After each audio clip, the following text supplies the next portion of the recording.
Cheraman Jumma Masjid is India's oldest mosque. Located in Cheraman Malik Nagar of Kodungalur, Kerala, this mosque was established in the year 629 AD, the 5th year of Hijri.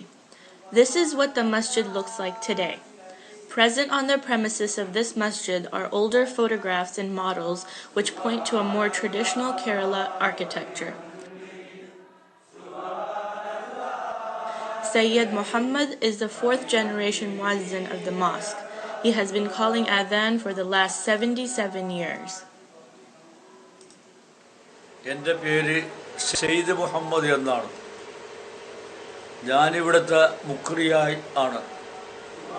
77 വർഷമായി ഞാനിവിടെ വാങ്ങു കൊടുക്കുന്നു. അതിന് മുമ്പ് എൻ്റെ വാപ്പ മുഹമ്മദ് ഇവിടെ മുഖ്രിയായിരുന്നു. മുഹമ്മദിൻ്റെ വാപ്പ കുഞ്ഞമ്പറക്കാരി എന്ന ആളിവിടെ മുഖ്രിയായിരുന്നു. കുഞ്ഞമ്പറക്കാരുടെ കാർന്നൂര് സൈനുദ്ദീൻ എന്ന് പറയുന്ന ആൾ ഇവിടുത്തെ മുഖ്രിയായിരുന്നു. അങ്ങനെ ചുരുങ്ങിയത് 4ാമത്തെ തലമുറയായ ഞാൻ ഇവിടെ 77 വർഷം ആയി വാങ്ങു കൊടുക്കുന്നത്. എൻ്റെ വാപ്പ 8 വയസ്സിൽ മരിച്ചു കഴിഞ്ഞതിന് ശേഷം ഇവിടുത്തെ ഭരണക്കാരി എന്നെ വെള്ളാങ്ങല്ലൂർ ദർസിൽ കൊണ്ടാക്കി ഓതാൻ.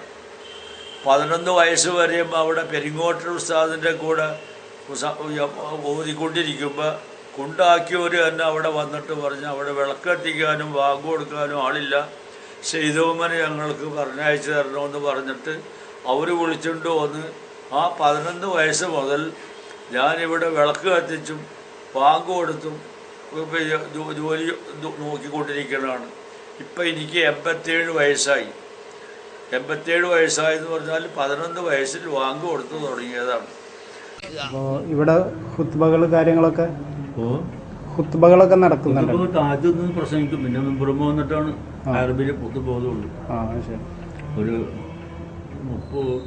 കുറച്ചു കാലിന് മുമ്പ് വരെ മെമ്പറുമ്പൽ മലയാളത്തിൽ പ്രസംഗിച്ചിരുന്നു. ഇവിടെ പ്രസംഗിച്ചിരുന്നു. 50 കൊല്ലക്കാലം അവിടെ അങ്ങനെ പ്രസംഗിച്ചിരുന്നു. നിങ്ങൾക്ക് ഓർമ്മയുള്ള കാലത്തൊക്കെ എങ്ങനെ? മഹലിന്റെ ജനങ്ങളുടെ പുതിയ തീരുമാനം അനുസരിച്ച് പണ്ഡിതന്മാരോട് ചോദിക്കും മെമ്പറും മലയാളത്തിൽ പ്രസംഗിക്കുമെന്ന്. അവർ സമ്മതിക്കുക മാത്രം അവർക്ക് അപ്പോയിൻമെന്റ് കൊടുക്കുള്ളൂ. അവർ മെമ്പറുമ കയറി മലയാളത്തിൽ ഒന്ന് പ്രസംഗിക്കും, എന്നിട്ട് ഒത്തുപോകും. പിന്നെ ഇവർ 7 കൊല്ലത്തിന് മുമ്പ് പുതിയ തീരുമാനിച്ച് മെമ്പറുമ മലയാളത്തിൽ പ്രസംഗിക്കേണ്ട, താഴത്ത് നിന്ന് പ്രസംഗിച്ചിട്ട് മെമ്പറുമ കയറി ഒത്തുപോയാൽ മതിയെന്ന്. ഇപ്പൊ അതനുസരിച്ച് പോകുന്നത്. അങ്ങനെയാണ് പോകുന്നത്. പുതിയ 2 കൊല്ലത്തും പുതിയോഗത്തിന് പരമാധികാരം അവർ തീരുമാനിക്കുന്നതാണ്. വേറെ വല്ല സമ്മർദ്ദമോ അല്ലെങ്കിൽ പാർട്ടികളുടെ ഒരു ഇത് പടംബലിയൊന്നും ഇവിടെ ഇല്ല. അല്ല, നിങ്ങളെ പിന്നെ ഇവിടുത്തെ മഹല്ല് കമ്മിറ്റിന്റെ പരസ്യം ഉണ്ടാവാറുണ്ട്. പരസ്യം മലയാളത്തില് ഖുത്ബ ഓതുന്ന ഖത്തീബുമാർ ആവശ്യമുണ്ട് എന്ന് പറഞ്ഞാൽ പ്രസിദ്ധീകരണമുണ്ട്. ആ കാലത്ത് ഇപ്പില്ല കേട്ടാ, 7 വർഷത്തിന് ശേഷമില്ല. അതിന്റെ അപ്പുറത്ത് ഖത്തീബുമാരെ ആവശ്യം വന്ന മലയാളത്തിൽ മെമ്പറും പ്രസംഗിക്കാൻ യോഗ്യനുള്ള ഒരാവശ്യപ്പെടും. ആ പ്രശ്നം ചെയ്തിട്ടുണ്ട്, പല പ്രാവശ്യം ചെയ്തിട്ടുണ്ട്. ഇവിടെ എൻ്റെ ഇതിൽ അനവധി ഖത്തീബുമാർ മാറിയിട്ടുണ്ട്. ഒരു ഖത്തീബ് മാത്രം 35 കൊല്ലം ഞാനും മൂപ്പറും പണിയെടുത്ത് അദ്ദേഹം മരിച്ചു. വെള്ളാങ്ങല്ലൂർക്കാരൻ്റെ ഒരാളാണ് അദ്ദേഹം. ഖത്തീബിനെങ്കിലും കൂടി പൈസയുടെ ആഗ്രഹിക്കുന്ന ഒരു മനുഷ്യനല്ലായിരുന്നു അദ്ദേഹം. നല്ല മനുഷ്യനായിരുന്നു. അവിടുത്തെ മുദരിസിന്റെ ഖത്തീബിന്റെ മകനായിരുന്നു. അദ്ദേഹം മരിച്ചു. ഹജ്ജിന് പോയി അവിടെ ആക്സിഡന്റിൽ പെട്ട് പിന്നെ നാട്ടിൽ വന്ന് കുറെ നാൾ പിന്നെയും ഇവിടെ തുടർന്ന് പിന്നെ മരിച്ചു. അതിനുശേഷം പിന്നെ ആരും മകനങ്ങോട്ട് സ്ഥിരമായിട്ട് 7 മാസം ഇപ്പോൾ ഒരു ഖത്തീബുണ്ടായിട്ട് 5 വർഷം തുടർച്ചയായിട്ട് നിന്നായിരുന്നു. അദ്ദേഹം പോയി. ഇപ്പൊ ഇവിടെ സാക്ഷാൽ ശരിക്കും ഖത്തീബില്ലാണ്ട് അസിസ്റ്റന്റിനെ ചാർജ്. ഒരു കൊല്ലത്തിന്റെ ആളെ നിയമിച്ചിരുന്ന അയാൾ കഴിഞ്ഞതിൻ്റെ മുമ്പത്തെ 30-ാം തീയതി ഇവിടെ അവധി കഴിഞ്ഞ് പോയി. പിന്നെ ഖത്തീബിനെ നിയമിച്ചിട്ടില്ല. ഇവിടെ ഇലക്ഷനൊക്കെ ആയിരുന്നു. കമ്മിറ്റിക്കാർ അന്വേഷിച്ചുകൊണ്ടിരിക്കുന്നു. അസിസ്റ്റന്റ് ഖത്തീബിനാണ് ചാർജ്. അപ്പോൾ ഖുത്ബ അങ്ങനെയല്ല. ഈ ഖുത്ബ മലയാളത്തിൽ പ്രസംഗിക്കുന്ന കാലത്ത് മആശറ വാളെടുക്കലും ഞാൻ മലയാളത്തിൽ പറഞ്ഞോളണമായിരുന്നു. അതെ, അങ്ങനെ. പിന്നെ മഹേശ്വരന്റെ അർത്ഥം വരെ മലയാളത്തിൽ പറയണം. ലഫ്ള് ഓതിയിട്ട് അതിന്റെ മലയാളത്തിൽ ഞാൻ വാൾ പിടിച്ച് പ്രസംഗിക്കും. ജനങ്ങൾക്ക് അറിയണമെന്ന് തിരിയണമെന്നും പറഞ്ഞായിട്ട് വന്ന് കമ്മിറ്റി തീരുമാനിച്ചു. പിന്നെ 7 കൊല്ലത്തിന് മുമ്പ് മെമ്പറുമ്മൽ മലയാളത്തിൽ പ്രസംഗിക്കാൻ പാലാന്ന് തീരുമാനിച്ചപ്പോൾ ഞാൻ സ്വയം പിന്നെ വാളെടുക്കൽ അറബിയിൽ തന്നെ ആക്കി, മലയാളം നിർത്തി.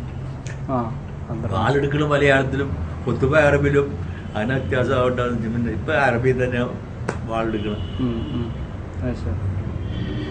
അപ്പോൾ അതങ്ങനെ. പിന്നെ ഈ പള്ളിക്ക് എത്ര വർഷം പഴക്കമുണ്ട്? ഇതൊരു 5 പറയണത്. ഇത് ഇംഗ്ലീഷ് കണക്കിന് AD 629 എഴുതിയിട്ടേക്കണം. ആ ഒരു ലക്ഷ്യം തന്നെ ഉള്ളൂ അളവ്. ഇതിപ്പോൾ ഇന്ത്യയിലെ ആദ്യത്തെ പള്ളി അതോ കേരള? ഫസ്റ്റ് മോസ്ക് ഇന്ത്യ എന്ന് പറയുന്നതിൽ അഭിപ്രായ വ്യത്യാസം ഉണ്ടെങ്കിലും കേരളത്തിൽ ആദ്യം എന്നുള്ളതിൽ സംശയമുണ്ട്.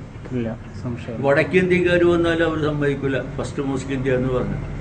ഇന്ത്യ പാകിസ്ഥാൻ ഉണ്ടായിരിക്കുന്ന കാലത്ത് കറാച്ചിയിലുണ്ടായി, ഡൽഹിയിൽ അവിടെ ഉണ്ടായി എന്നൊക്കെ പറയും ഹിന്ദുസ്ഥാനിക്കാർ.